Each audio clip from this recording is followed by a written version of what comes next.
AR. Rahman ने एक interview में कहा था कि जब वो शादी के लिए लड़की ढूंढ रहे थे तब तक वो काफी फेमस हो चुके थे और वो बहुत डरते थे कि कहीं उनसे कोई उनकी सक्सेस और पैसों के लिए शादी ना करे। शादी भी उनके लिए रिलीजियस पॉइंट ऑफ व्यू से इम्पोर्टेंट थी, तो लड़की भी उन्हें वैसी ही सोच वाली चाहिए थी। This I am telling you because अभी उन्होंने और उनकी वाइफ ने ऑलमोस्ट 3 डिकेड साथ रहने के बाद डिसाइड किया है कि वो डिवोर्स लेंगे, which was actually really shocking. But कुछ लोग हैं जिनको लगता है कि उन्होंने अपनी वाइफ के लिए अपनी फेथ चेंज कर ली थी। He was Hindu but now he is Muslim and married to Muslim. तो लोगों को लगता है this is because of his wife and I have never seen anyone hating on him for any other reason because he is brilliant in his work, जो कि कहने की बिल्कुल जरूरत नहीं है। ऑल्सो वो कभी किसी कंट्रोवर्सी में नहीं आए और अपने काम के जरिए उन्होंने हमेशा इंडिया को प्राउड ही फील कराया है। पर बस यही एक पार्ट है उनकी लाइफ का जिसके लिए he get so much hate, so we will talk about it in this video. क्योंकि वो कन्वर्ट अपनी वाइफ के लिए नहीं हुए थे, but before that let's talk about his divorce. तो कुछ ही वक्त पहले इन दोनों को अंबानी वेडिंग में देखा गया था, इन दोनों खुश ही लग रहे थे।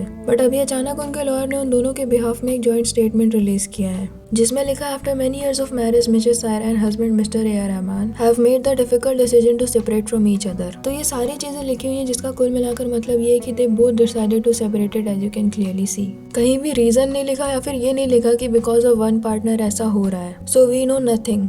बट कुछ लोग इतने अंतर्यामी है कि उन्हें पता है कि जिसने अपने ऑलमोस्ट 30 साल किसी के साथ बिता दिए वो अचानक इस एज में एलमनी के लिए शादी तोड़ रही है। और ये पेजेस इतने चालाक है कि उनका स्टेटमेंट ही कुछ और लिख रहे हैं, like Mrs Saira has made difficult decision, Mrs Saira has requested privacy and understanding, like ये उनके अकेले का डिसीजन है जैसे, जबकि ओरिजिनल स्टेटमेंट में दोनों का नाम लिखा हुआ है। पर वो दिखा देंगे तो गॉसिप कैसे करेंगे कि how girls only want money. Aishwarya Rai के टाइम इनके पास ये पैसे वाला पॉइंट नहीं था कहने को, तो they started talking about her past relationship और ज्यादा एग्जैजरेट करके, क्योंकि बस किसी तरह हर चीज में मेन वर्सेस विमेन करके इंडिया का सस्ता एंड्रयू टेट बनना है। So according to them Aishwarya is getting divorce क्योंकि उनका 20 साल पहले एक रिलेशनशिप था जो कि बहुत टॉक्सिक था और वो उसमें अपना 100% दे रही थी। बट वन डे डैड का डैड और उनके नाउ इन लॉस जो कि इतने डेस्परेट थे शादी के लिए कि with in 1 day of proposing वो रोके के लिए आ गए, क्योंकि करिश्मा कपूर के रिश्ता तोड़ देने के बाद उनकी ईगो हट हो गई थी। और उनके नाउ हस्बैंड की ईगो उनके फेम की वजह से कितनी बार हट हो चुकी है तो हमने कई बार देखा है। बट ये सारा कुछ उनकी वजह से हो रहा है। ए.आर. रहमान ने अपने ट्विटर हैंडल से भी डिवोर्स अनाउंस किया है, बट उन्होंने लास्ट में ये हैशटैग यूज किया था विच सम पीपल थिंक कि काफी वियर्ड है, क्योंकि हैशटैग जनरली लोग बनाते हैं स्पेशली जब कोई सीरियस बात हो। ऑल्सो उनकी बेसिस वो इस 20 समथिंग मोहिनी थे, उन्होंने भी अपना डिवोर्स अनाउंस किया है जस्ट हार्स लेटर। और लोगों को ये टाइमिंग काफी अजीब लग रही है, बट वक्त ही बताएगा कि क्या रीजन है। किसी ने बहुत अच्छी चीज लिखी थी कि कुछ कपल्स जिनके बीच नहीं बनती वो अपने बच्चों के लिए साथ रहना शुरू कर देते हैं, एडजस्ट करते रहते हैं कि अगर हम अलग हुए तो इन पर क्या असर पड़ेगा। बट जब बच्चे बड़े हो जाते हैं, ज्यादा साथ नहीं रह रहे, बाहर पढ़ रहे या जो भी है, तब क्या ही रीजन बचता है ऐसे कपल्स का साथ रहने का।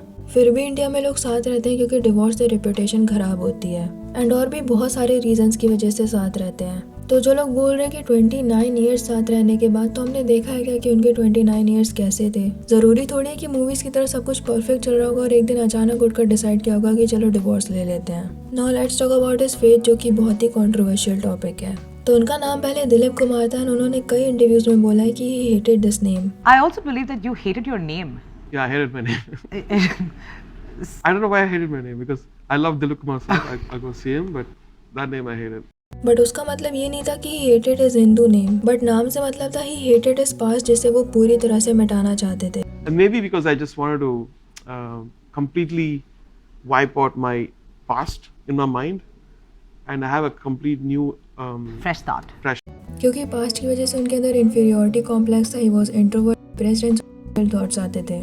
सो उनके डैड मलयालम म्यूजिक इंडस्ट्री में म्यूजिक कंपोजर एंड अरेंजर थे एंड उन्हें भी इंटरेस्ट था, तो वो भी अपने डैड के साथ इक्विपमेंट्स बजाते थे। But he was only 9 years old जब उनके डैड की डेथ हो गई। तो जब वो 4th ग्रेड में थे तब ये हुआ और उन्होंने 5th ग्रेड से काम करना शुरू कर दिया, जैसे म्यूजिक इक्विपमेंट्स किराए पर देना या फिर ऐसे ही छोटे मोटे काम करना उस इंडस्ट्री में। और उनकी मॉम ने ही एक टाइम पर बोल दिया था कि म्यूजिक को कंटिन्यू रखो और स्कूलिंग अभी छोड़ दो, क्योंकि सरवाइव करने के लिए उन्हें अर्न करना जरूरी था। और उनकी सिस्टर्स भी थी।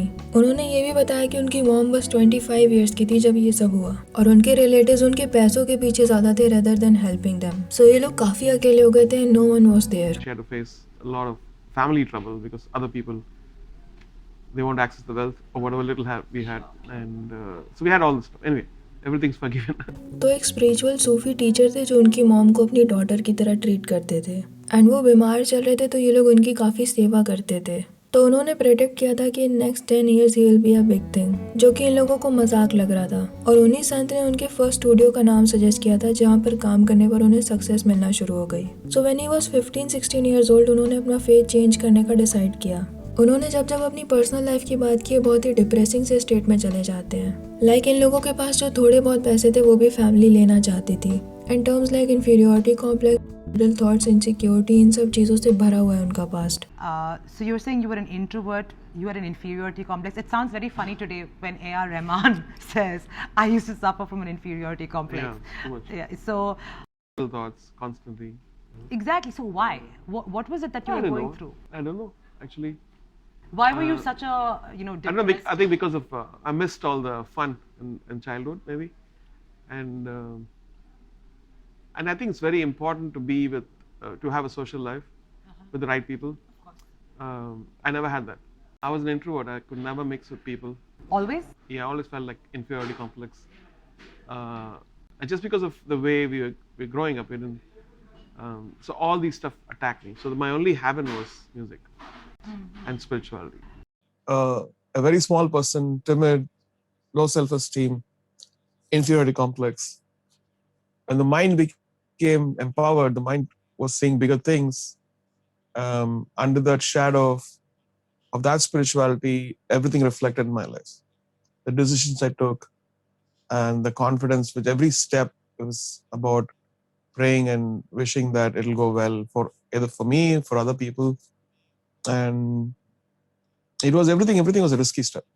Nothing was a safe step in it. So sometimes I feel like life is a burden. I always felt life was a burden. I have to do this well.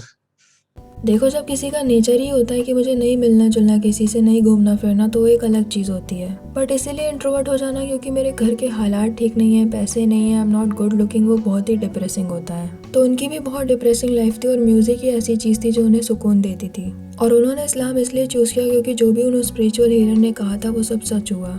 अब कोई इसे सही बोले या गलत, पर बिल्कुल ही छोटी सी एज में कोई पैसे कमा रहा है, पढ़ाई छोड़कर घर चला रहा है, उसके ऊपर रिस्पॉन्सिबिलिटीज और रिश्तेदार सिर्फ पैसों के पीछे पड़े हुए हैं, उसे कोई ऐसे वक्त पर हेल्प करेगा तो उसके लिए तो वही सब कुछ हो जाएगा ना। मे बी वो किसी हिंदू गुरु के पास जाती तो वो भी अच्छी चीजें बोलते, बट जो भी होना था वो हुआ। ऑल्सो उन्होंने कभी कुछ निगेटिव नहीं बोला हिंदू धर्म के बारे में। He hated his name because of his past, और वो सारी बुरी मेमोरी मिटा देना चाहते थे।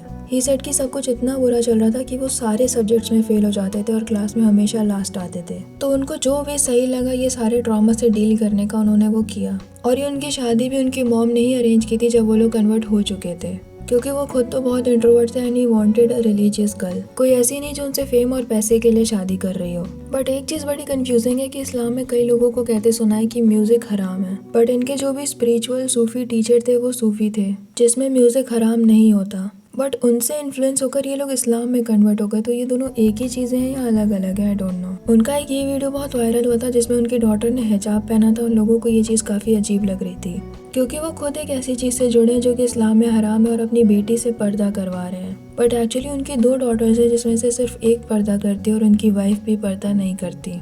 सो मोस्ट प्रोबेबली वो अपनी खुद की मर्जी से ही कर रही होगी। ऐसा कोई स्ट्रिक्ट माहौल होता तो सभी करते। So before knowing all this I also used to think कि उन्होंने सिर्फ अपनी वाइफ के लिए रिलीजन क्यों चेंज कर लिया, ऊपर से एक मैच्योर एज में किया, तो ऐसा क्या ही सोच कर किया होगा। बट कोई बिल्कुल डिप्रेस्ड है, उसे नाम तक नहीं पसंद अपना, उसे कोई भी सहारा मिलेगा तो उसके लिए बहुत बड़ी बात होगी, जहाँ पर उसके खुद के रिश्तेदार उसके साथ नहीं है।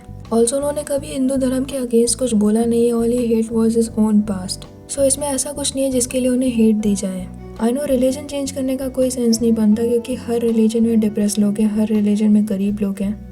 And we should also not forget कि उन्होंने as an Indian artist global level पर इंडिया को कितना प्राउड फील करवाया है। Not as an Bollywood artist, not as an Tamilian, not as an Malayali, but Indian. So क्या लगता है आपको इस बारे में? कमेंट सेक्शन में ज़रूर बताना। वीडियो पसंद आई हो तो लाइक करना और ऐसी और वीडियोस के लिए चैनल को सब्सक्राइब कर देना।